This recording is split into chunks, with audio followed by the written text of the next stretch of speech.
Hello, this is DJ Ocean Spray, and you're listening to WKNC 88.1 FM HD1 Raleigh, and this is another episode of the Stripdown.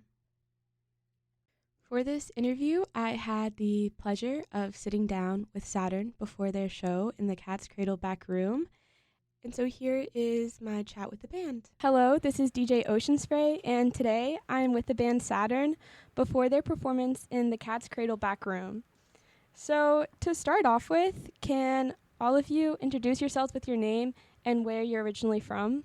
My name's G. I'm from Boston. My name is Amelia, and I'm from a lot of different places. I'm Tabitha, and I'm from Long Island in New York. I'm John, and I'm from Carlisle, Pennsylvania. So when did Sadurn, the project, begin, and how did you guys meet each other? So, we met basically, so it was at an open mic, or this is where G and I met.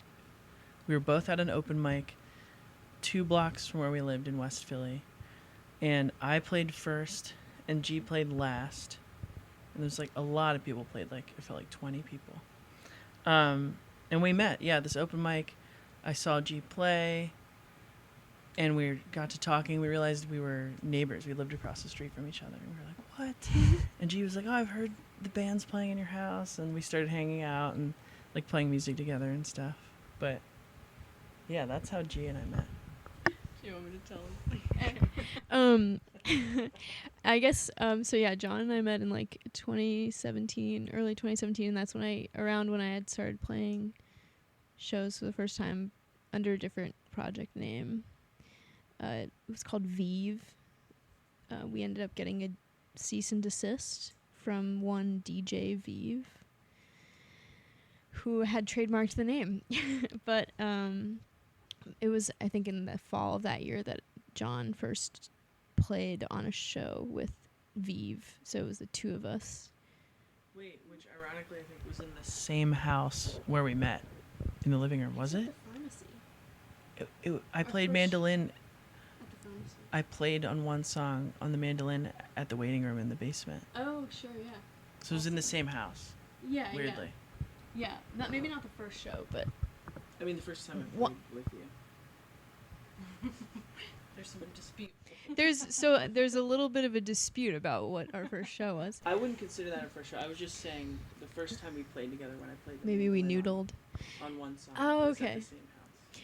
Well, yeah, that house is special in our origin story, I guess. All of a sudden, yeah. This is a little rambling, but yeah, basically, we were Vive. It was me and John in 2017, and then Tab and I met in 2016 in Philly, and then we were roommates.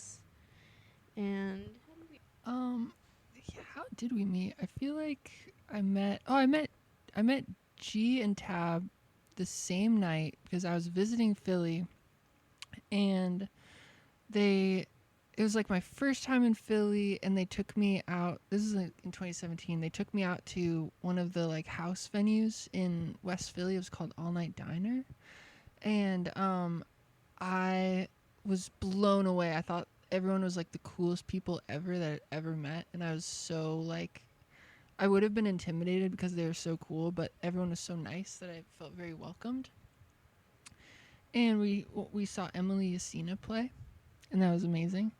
And then we played fun word games and drawing games all night long, and then we were best friends after that. And then we didn't start playing as a 4-piece until late 2019, and we had one show as a 4-piece in 2020, right before everything closed down. So yeah, it started off as kind of G's project under a different name. Then John joined as a duo for 2-ish, 3-ish years, and then we all joined. Amelia and I started playing. We added a rhythm section. And so how did each of you kind of get into music? Did you come from a musical family, or when did you kind of began your relationship with creating music? I personally didn't start playing guitar until I was like 23 or so, pretty shortly before meeting G. And kind of, G and I kind of met at a moment, I think, where maybe they had just started writing songs, and they inspired me to write my own songs. And so I feel like we kind of mutually inspired each other to start doing music, or at least you inspired me. I love this question. I on this subject of being inspired by your peers, the first time I saw G play, I was filled with jealousy and envy because their songs were so amazing and their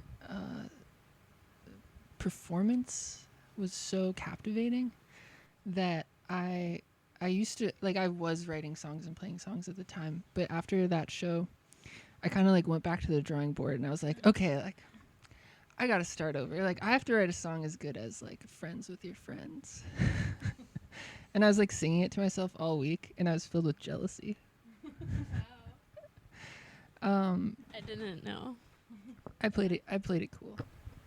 That's really cute.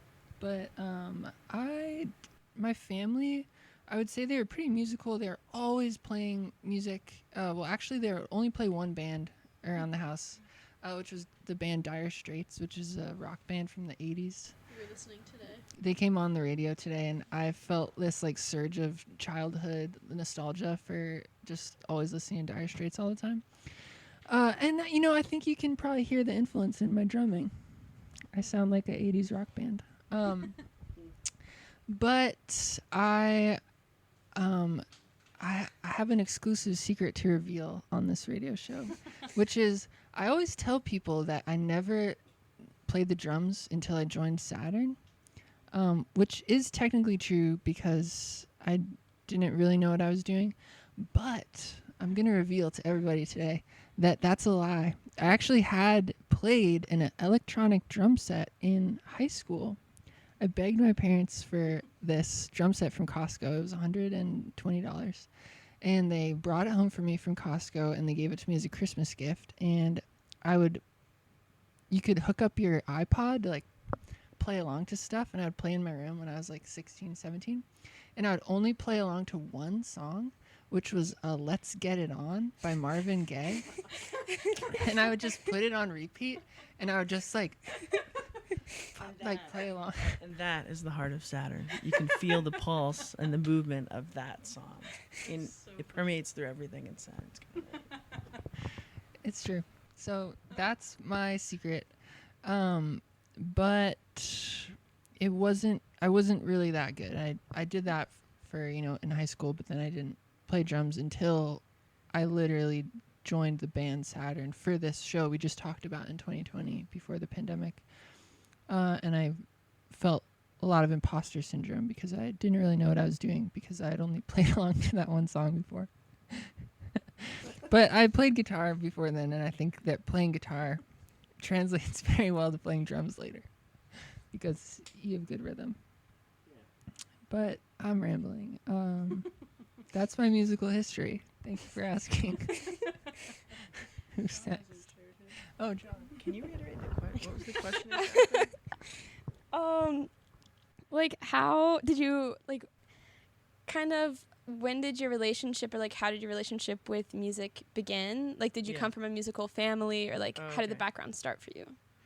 I guess for me, very musical family.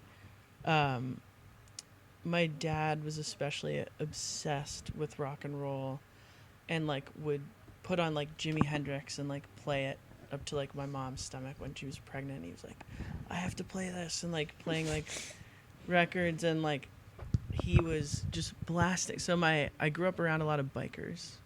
My parents were, like, bikers. And so there was a lot of classic rock, a lot of music, and, like, a lot of, like, being on the back of my dad's motorcycle and him just blasting Leonard Skinner and stuff like that. So I would say, honestly, it probably started with his, like, obsession with music, and that really, like, wore off on me, just seeing his, like, fixation on it and stuff. And he played guitar too when I was young. And he sold his whole guitar rig 1 month before I started playing guitar. And when I started, he was like, I would have given you my guitar and my amp, and he had really nice equipment, but he sold it. But yeah, I think it started there, and then playing started with my best friend. Like, he would play with the guitar on his lap, and it only had 3 strings, and I came to his house one day after school, and he would play with his thumb, and the guitar was like laid out flat on his lap. I was like, that is so cool. And he would just be like, ba, ba, ba, ba, like playing with his thumb. I was like, you gotta show me that, brother. That is cool. So we would sit with our guitars, and I would play with my thumb. And he kind of taught me how to play, actually. And then, so that friend and I, like, we played in bands together for years. And, like, I really fell in love with playing music with that friend group. And we would play for, like, 6-7 hours a day, like, rotating between drums, bass, and guitar. So, like, my musical knowledge and, like, understanding really came from, like, just learning songs with them and switching and, like, playing drums and guitar and stuff. That was, like, super crucial. It's, like, a lot of my learning was done, like, with other people and, like, in the moment, like, playing with other people. And I think that really influenced, like, how I relate to, like, playing music. Yeah. And so how did you guys come up with the name Sadurn? Well, I'll tell you about that. Basically, we got this cease and desist from DJ Vive. And he sent me this intimidating legal message through Facebook. And he said, this is what it's going to look like when my lawyer sends you the real one. And he said, you have a week to change your name and your URLs. And yeah, and honestly, I had that name lying around. Like, I had mentioned it to Tab before. I was like, what about this thing? You know, but I tried to come up with other names. I think I just didn't really have much. It's one of the hardest things is naming a project. And so it kind of just was like, you know, what one of the few ideas that I had, but there wasn't much significance to it at all, I guess. Yeah. I also wanted to say my musical history, which is that I also started playing guitar really late. And I was singing. We had like a piano in my house growing up, and so I would like try to play that. And I was singing through, you know, whatever school, high school, and college. And then, and I guess I started trying to write songs when I was little, but I didn't really have like something to, you know, I was just singing. So it was kind of hard. And then after I graduated college, I moved in with someone who had a guitar that she wasn't using. And so I like I actually was inspired to start learning guitar by the album Trouble Will Find Me by The National, which is a beautiful record. So I tried to learn all the songs on that album. And so freaking beautiful. Beautiful as ass. It's I'm pissed off by how I'm pissed off. I can't remember What I'm allowed to say and not allowed to say. It's that's a damn good album. I'll tell you where you can find it. I won't tell you where. Anyways, whoops. Okay, so I don't know. I just started playing guitar, and then as soon as I could kind of play guitar a little bit, I started trying to write songs on guitar. And then I moved to Philly, and I was like around more people that were doing that, and that is the history. Yeah, and that's also the history of the name, is just the cease and desist and the lack of ideas. But yeah, there's not much behind it. I'll say that. There's not much. We are going to take a quick break to listen to Ice Pick off of Sadurn's 2022 album Radiator.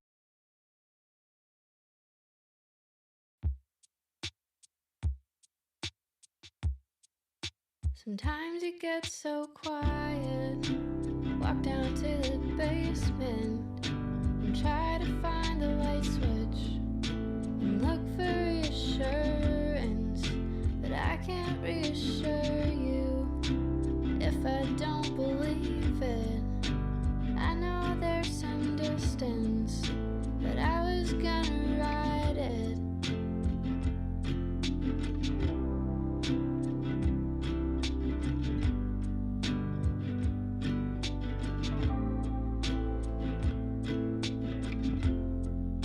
But you and I are good friends.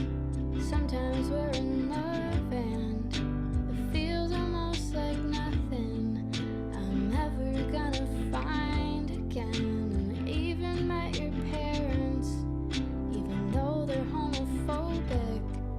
And it took almost a year for you to tell them we were dating. And your mind is like a fishnet, and mine is like an ice pick. Sometimes it really works and sometimes it leaves us hanging. And I get so frustrated about your communication, but I know you can't help it. I'm not really trying to change it.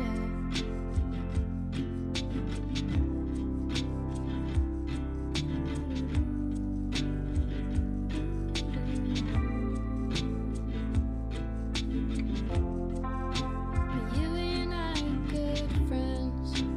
Sometimes we're in love and it feels really important, like I never wanna lose it. And you even met my family, even though they are chaotic, even though I keep them distant and never go to Massachusetts.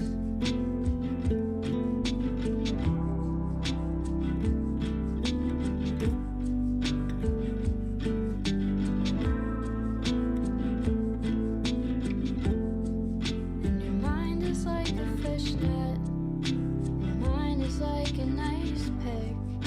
Sometimes it's not enough, and sometimes I think it's perfect. And I get so messed up 'cause I don't know if it's working. I'm standing by the window, I can't wait to let the light in.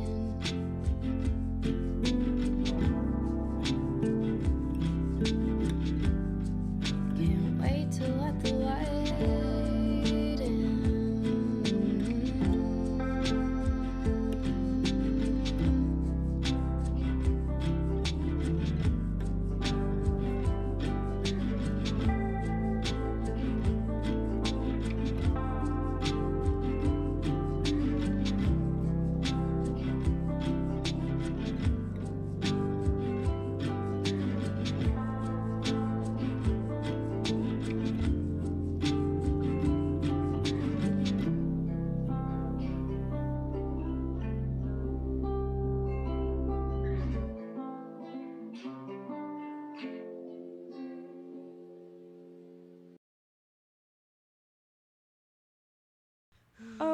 So when it comes to writing the songs, do you generally like write from like experience you have, or is it kind of like, I guess, ideas that aren't necessarily like something that you did experience, but like something, I don't know, you think of? Like abstracted or like Yeah. stories. Yeah. I think it's so cool when people do that. I think it's so cool when people can even like take a prompt and like write a song about something, like a made up character or like a book they were inspired by. I simply cannot do that at all. Yeah. It's like not in my wheelhouse. I can only write from experience. It's like, I think that writing songs is like more, it's kind of like a part of like a processing kind of, you know, endeavor, Yeah. like kind of cathartic processing of feelings and events. And so I feel like it tends to be just straight from what's going on. I mean, I think that there is that little wiggly territory of like sometimes your songwriting and like things just are kind of slipping out of your head, like that, like maybe there is like meaning that happens like afterwards, like you're not really thinking about it at all if you're like playing guitar and some like random words come out. That's definitely a part of it too, but I would say that I can't like write a whole song that way. Like it has to kind of coalesce around a real feeling that I'm like currently processing, I guess. Does anyone else want to talk about songwriting? Because I guess this is like my songwriting project, but I want to say everyone in the project has their own songwriting project. Mm-hmm. So we're all songwriters. Okay. And so to me, Radiator kind of feels like one of those albums that's super like really like full and cohesive like as a whole. And so like when like choosing the order of the songs, like what songs you do include in the album, like for example, like the beginning and like ending songs, were they written specifically for like the place they will hold in the album, or like out of the songs that you kind of had, did they just like fit best in those places? It was the latter. I would say that we didn't know we were making an album when we did it. The process was like we were going to record some of the full band songs we had just thrown together, and then because of the pandemic and just us being like isolated from each other and needing to go through all these like intense logistics in order to actually get together in one space for a few weeks to make the album, we decided that just because of the intensity of the situation that we should record enough songs for an album to like even just make the whole thing worth it. So we pulled like we had these newer songs we were going to record, and we also pulled like some kind of bedroom folk demos that I had made on my own on GarageBand, and like we messed around with those. And we asked around. But yeah, so it was none of the songs were written with the idea that they would be on an album. And that's funny because now that's how we're making music, and now that there's like a contract to make albums, that is changing the writing in a way, because it's like, oh, these songs are for the next album. And honestly, I think it's I'm excited about the newer stuff, but I think that generally that feels like a detriment to the writing process, because it like adds like a layer of like thinking about the externality of the song that I have to kind of try and tune out. Yeah. I like to ask artists about their album art because I think it's really interesting. So, could you, I guess, provide some context for the photo that says Sadurn, with the Radiator album art? Yeah, I took the photo on the front, and it was just a photo from. Okay, yeah, we went swimming, but okay, I'll give this context because it's kind of nice. It's like I wanted to get a film camera because I wanted to interview people eating fast food at rest stops on the turnpike, and I wanted to like take pictures of them and like do an interview, and I wanted to have like a whole series, but I also just wanted to get more into like taking photos. And my friends Jack and Mel got me this like old film camera, and then we had it this day we were swimming. That's why I had the camera, and I just took all these photos, and then you kind of like G kind of picked it out of like just a bunch of photos from a day of us like swimming and like hanging out. And Yeah. G was whistling, I think. Yeah, I was teaching our friend how to whistle, and she's in the photo but like cropped out of it. Oh, and you can see the roof of my Honda Fit, and I was an Uber driver at the time, and I would Uber 6 hours a day in that Honda Fit. John was Ubering.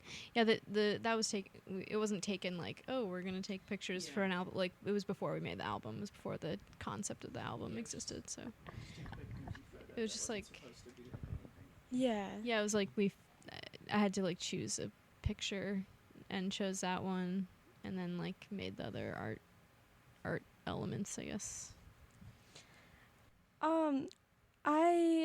am curious about what has like influenced your like I guess singing style, because I guess you like have like a twang when you sing, but you're definitely not from the South.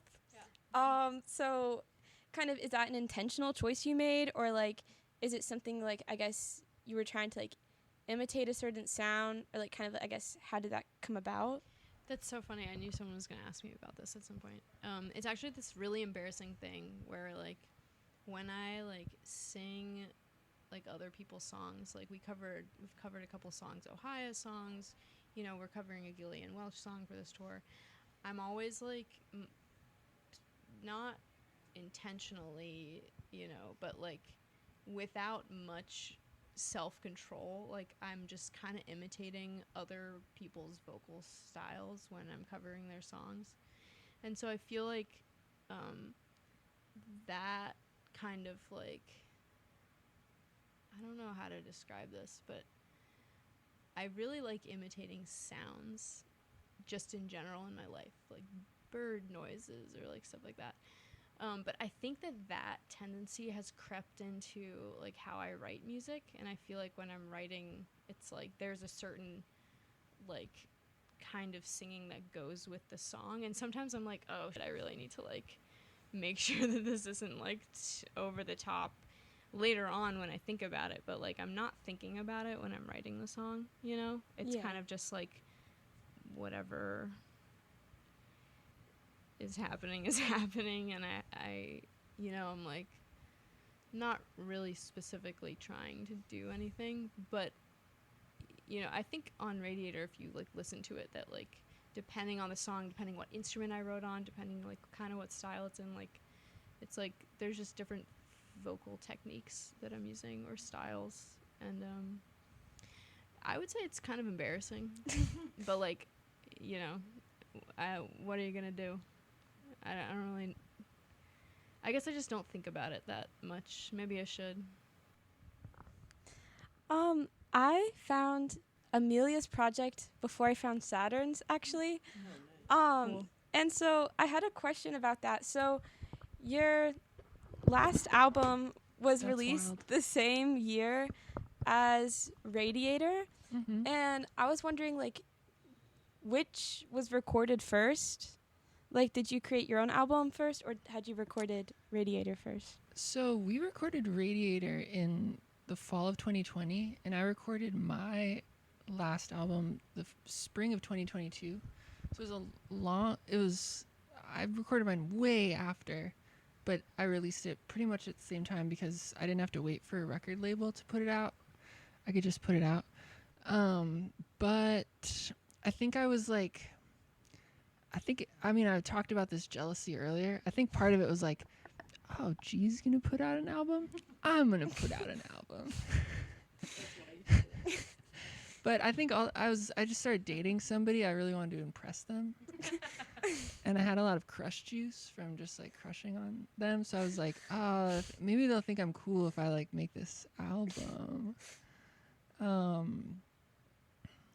don't know. That's my story. It worked. We're still dating. We're in love.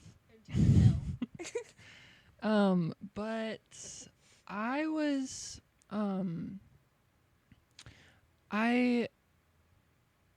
with my music, I think it's similar to G's songwriting, where it's like I have to be like actively processing an intense feeling and then like write the song sort of as like a way of expressing and putting that into words.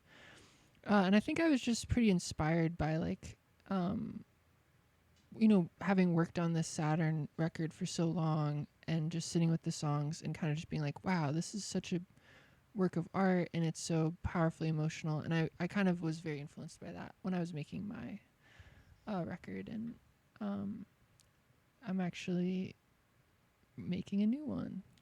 So Interesting. As Saturn makes a new record, Amelia makes a new record too. every aspect of my life and creative process is fueled by jealousy and trying to get people to like me. I'm just gonna say that that's a joke because Amelia's always doing the coolest. She's actually one of the most like just motivated to do. I mean I get it. I know Crush Juice really does a lot when it comes to motivating you and your little projects. Can you say frickin'? Yeah. Your little frickin' projects.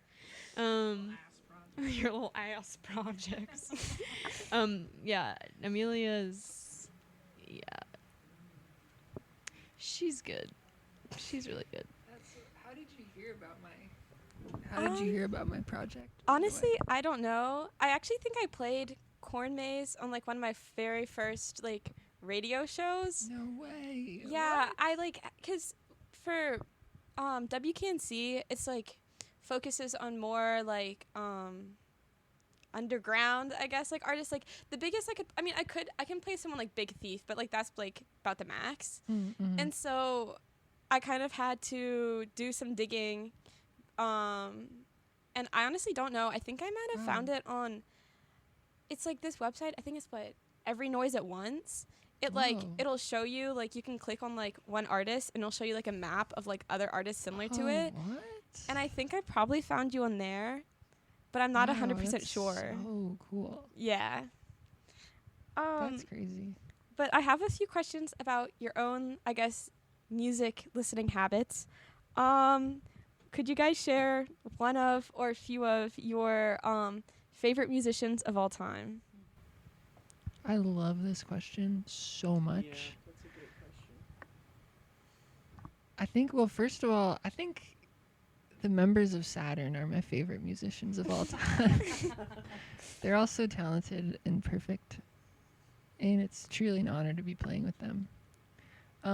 But I think just going first, my top inspiration is Young Lean. I don't know if y'all listen to Young Lean, but he's from Sweden. He's literally a genius.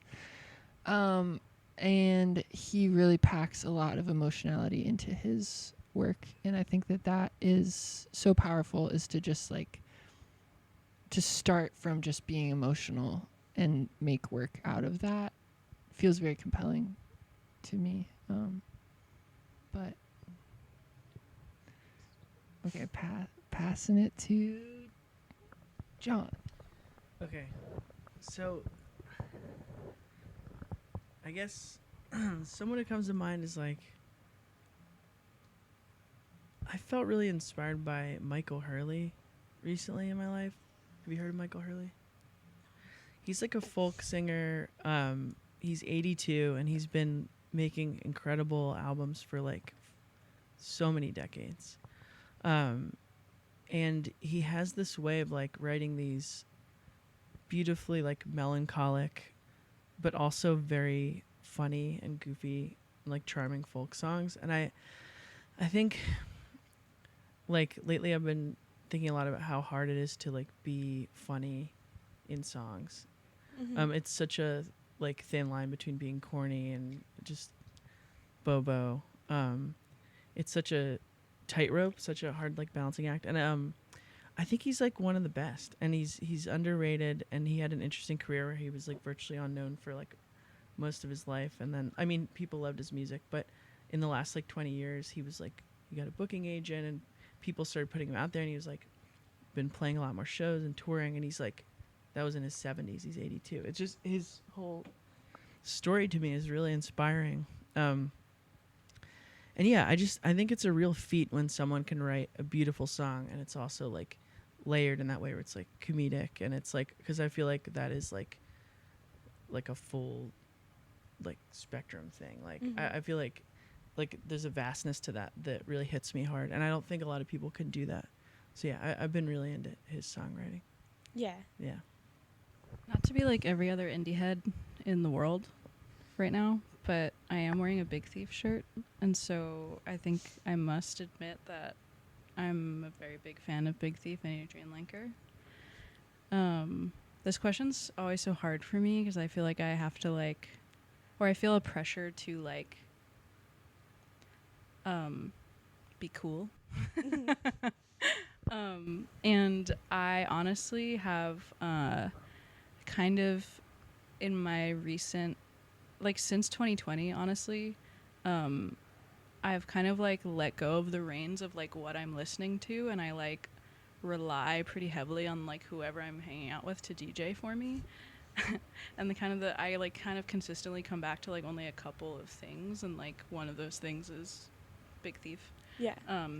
There's a Broadcast album I really love.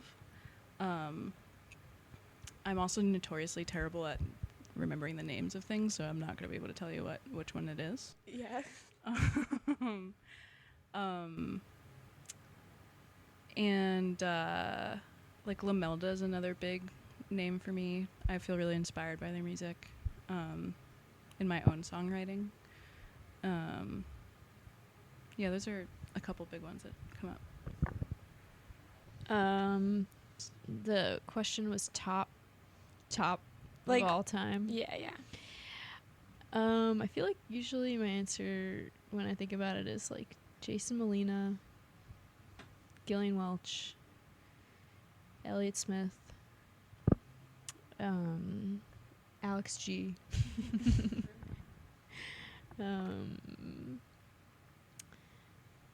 Yeah. Those are some of my favorite songwriters of all time. I have one last question for you guys. So you guys are playing All Things Go in September, and there's a crazy lineup. So I was wondering if there's like any like musician or band that's playing that you hope to see if you're there, or like, I don't know, any other artists that you really like who are also playing. This is so funny because when I saw the lineup, I was like, who the heck are any of these people? I had not heard of any of them. Some of them I'd heard of, like Janelle Monáe I had heard of. But, like, there's, I was just like, Hozier. I'd heard, I know Hozier. But, like, I was like, what the heck is this lineup? And all the ones that people are excited about, what is it, Chapel Rowan? I have a lot to say on this. Okay, so I'm going to pass this. I'm going to pass this because this question is not for me. Luckily, we're playing on Saturday. We're playing on the second. We're playing on the second day of the festival, which happens to be what I would consider a lesbian mecca, where Chapel Rowan is playing, Japanese House is playing. Their recent album is like a or is about their polyamorous relationship with a couple. Love that. Soccer Mommy is playing, and we're playing, so I'm really excited to see Chapel Rowan. I'm obsessed with her, as I'm sure all of us are right now.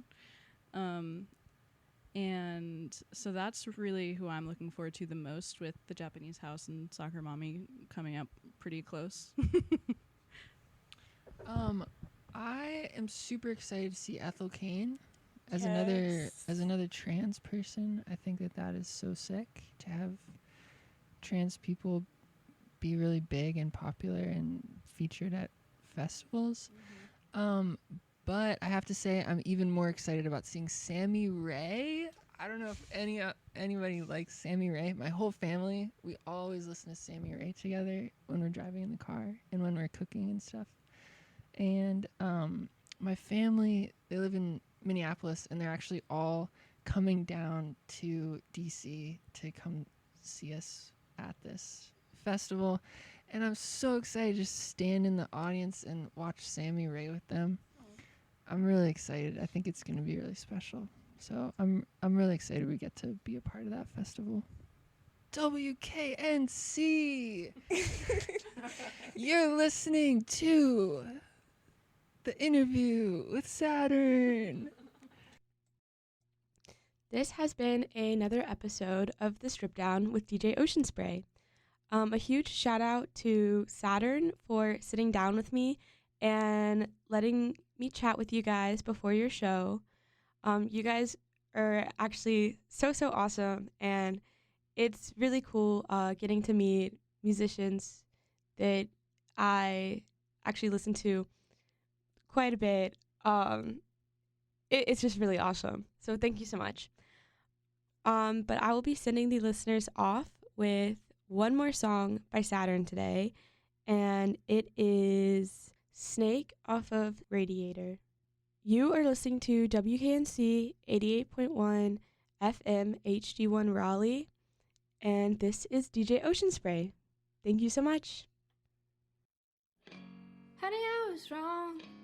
I had to walk down to turn, get a good look at my ways, and hell, maybe I've learned something from bringing out my shame.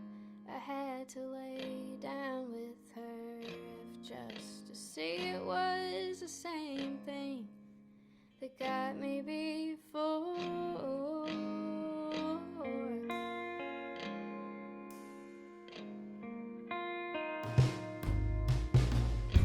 Honey, I was right. I thought about it all night. I looked the snake right in his face. I've seen the way he blinks that eye at me, but I'm not afraid. I've heard we're all gonna die in a cascade of system failure or in the blink of an eye.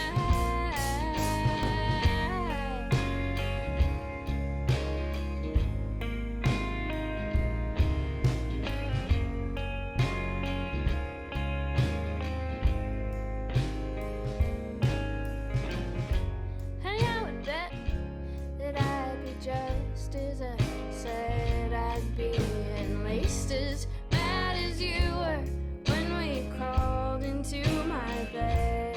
Oh, but I do regret running right up to the red. I hope the waters down in Assateague are clear in your head.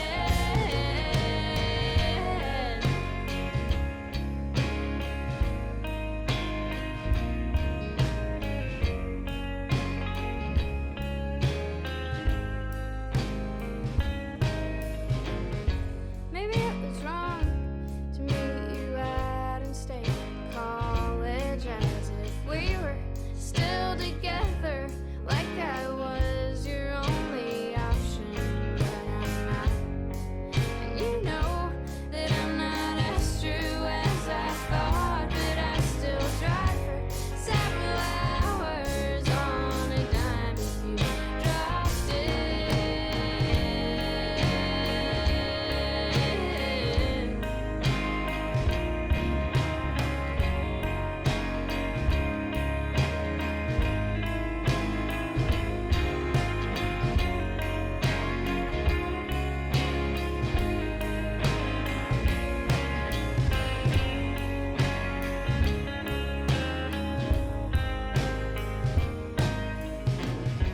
Honey, you were kind to tell me that it's alright. I know my fault is that I speak every damn thought in my mind, but I want you to know that I'll be holding that line, and I believe in all your mercy and in the weight of the tide as it is pulling you back towards me. You know that I am always yours if you'll still have me, though you're tired from that long walk away.